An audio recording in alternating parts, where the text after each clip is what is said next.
ചേച്ചി 17-ാം തീയതി കല്യാണമാണ്. ഏപ്രിൽ 17-ാം തീയതി എൻ്റെ കല്യാണം കേട്ടാ. മോൻ്റെ അടുത്ത് പറയണം വിളിക്കുമ്പോൾ, അൻവർ ഒന്ന് കല്യാണം വിളിച്ചിരുന്നെന്ന് പറയണം. അപ്പോൾ പറയണം ഏപ്രിൽ 17-ാം തീയതി. അതിനകത്ത് 2 കാര്യങ്ങളുണ്ട്. കത്ത് വായിച്ചു നോക്കി. കല്യാണത്തോടൊപ്പം എന്തേരാ ഒന്നുകൂടി ഉണ്ട്. എന്താണെന്ന് നോക്കിയാണ്. അപ്പോൾ അതും കൂടിയുണ്ട്. കല്യാണക്കുറയിൽ ജോയി എണ്ണനൊരു വോട്ട്.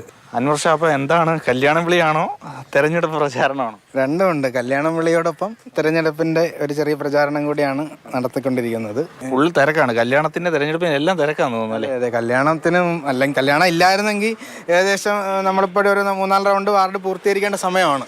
അപ്പോൾ കല്യാണം വന്നപ്പോൾ ആ 3-4 റൗണ്ട് എന്നുള്ളതൊന്ന് ചുരുങ്ങി ഒരു റൗണ്ടിലേക്കായി. ഒരു റൗണ്ട് ആണെങ്കിലും വോട്ട് ചോദിക്കുന്നതിനൊരു കുറവുണ്ടായിട്ടില്ല. ചെല്ലുന്ന വീടുകളിൽ വിവാഹത്തോടൊപ്പം കല്യാണ ക്ഷണത്തോടൊപ്പം തെരഞ്ഞെടുപ്പിൻ്റെ പ്രചാരണം കൂടി നടത്തുന്നു. എന്തായാലും വളരെ പോസിറ്റീവായിട്ടാണ് ഇത് ഞങ്ങൾ എടുക്കുന്നത്. കല്യാണമാണ്. ഏപ്രിൽ 17-ാം തീയതിയാണ് കല്യാണം.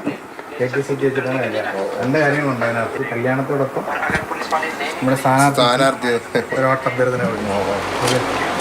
കേരളത്തിൽ ആദ്യം ജയിക്കുന്ന 6-7 LDF മണ്ഡലങ്ങളിൽ ഒന്ന് അഡ്വക്കേറ്റ് വി ജോയി കൂടി ആയിരിക്കും. എന്നിട്ട് ബാക്കിയുള്ള സ്ഥലങ്ങളിൽ LDF സ്ഥാനാർത്ഥികളും ജയിക്കുള്ളൂ. കാരണം നല്ല ഭൂരിപക്ഷത്തോടുകൂടി ജയിക്കുമെന്നാണ് ഉറപ്പ്.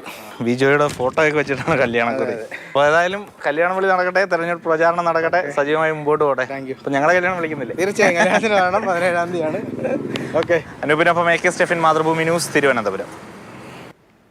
പോകാം. Stephin, good morning. അപ്പോൾ ഈ വാർത്തയിൽ ഞാൻ പറഞ്ഞതുപോലെ എനിക്ക് പേഴ്സണലി ഒരുപാട് സന്തോഷം കൂടി നൽകുന്ന ഒരു വാർത്ത കൂടിയായിരുന്നു ഇത്. അപ്പോൾ പറയൂ, എന്തൊക്കെയാണ് നമ്മുടെ അൻവറിൻ്റെ കല്യാണ വിശേഷം, ഒപ്പം കത്തിലെ വിശേഷം, എങ്ങനെ പോകുന്നു അവിടുത്തെ പ്രചരണ ചൂടും കാര്യങ്ങളും ഒക്കെ?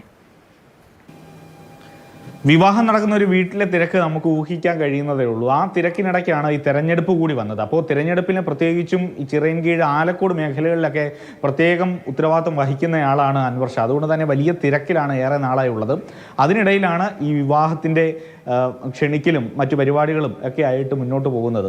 അപ്പോൾ അങ്ങനെ തോന്നിയ ഒരാശയമാണ് ഈ പ്രചാരണത്തിന് ഇറങ്ങുമ്പോൾ തന്നെ വിവാഹം വിളിക്കാം, അല്ലെങ്കിൽ വിവാഹത്തിന് ക്ഷണിക്കാൻ ആളുകളെ വിളിക്കുമ്പോൾ തന്നെ ഈ പ്രചാരണവും കൂടി നടത്താമെന്നൊരു ആശയം അൻവറിൻ്റെ മനസ്സിലേക്ക് വരുന്നത്. അതോടൊപ്പം തന്നെ അൻവർ ഷായുടെ പിതാവ് മരണപ്പെട്ടത് 1 വർഷം മുമ്പാണ്. അപ്പോൾ ആ ഒരു ഉത്തരവാദിത്വം കൂടി അൻവർ ഷായുടെ ചുമലിലുണ്ട്.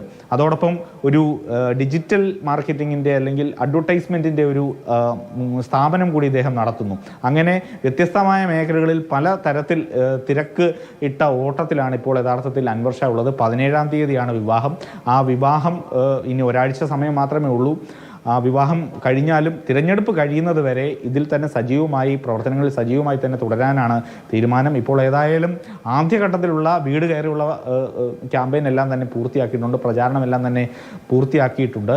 ഇനി 2ാം ഘട്ടത്തിൽ കൂടുതൽ സജീവമായി വീണ്ടും ആളുകളെ നേരിട്ട് കണ്ട് വിവാഹം ക്ഷണിക്കണം. അതോടൊപ്പം തന്നെ പ്രചാരണം കൂടുതൽ സജീവമാക്കണം. അതിനുവേണ്ടിയുള്ള തിരക്കിട്ട ഓട്ടത്തിലാണ് ഇപ്പോഴും ഉള്ളത്. നമ്മൾ കാണാൻ ചെല്ലുമ്പോഴും അത്തരത്തിൽ വലിയ തിരക്കിൽ തന്നെയായിരുന്നു. കൊച്ചിയിലൊക്കെ പോകുന്നതുമായി ബന്ധപ്പെട്ട് ചില കാര്യങ്ങളൊക്കെ നമ്മളോടും പറഞ്ഞിരുന്നു. അങ്ങനെ കുടുംബത്തിൻ്റെ കാര്യങ്ങളൊക്കെ തന്നെ നോക്കണം. അതോടൊപ്പം തന്നെ വിവാഹത്തിന് ക്ഷണിക്കുന്നതിന് പുറമെ മറ്റ് കാര്യങ്ങളൊക്കെ അറേഞ്ച് ചെയ്യേണ്ടതുണ്ട്. എന്താണെങ്കിലും നമ്മളെ അൻവറിന്റെ കല്യാണം അത് അടിപൊളിയായിട്ട് നടക്കട്ടെ.